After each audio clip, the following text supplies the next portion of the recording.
तर 2029 मध्ये महायुतीतच निवडणूक लढणार, ताकद कितीही वाढली तरी मित्रपक्षांना सोडणार नाही अशी ग्वाही मुख्यमंत्र्यांनी दिली।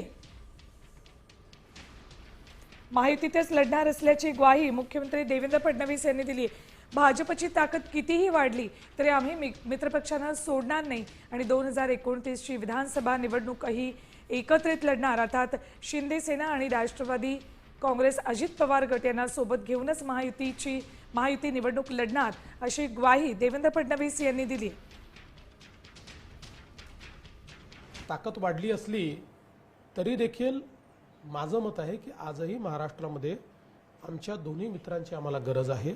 2029 मध्येही आम्ही युतीनेच निवडणुका लढणार आहोत, त्यामुळे आम्ही ताकद वाढवतच राहू।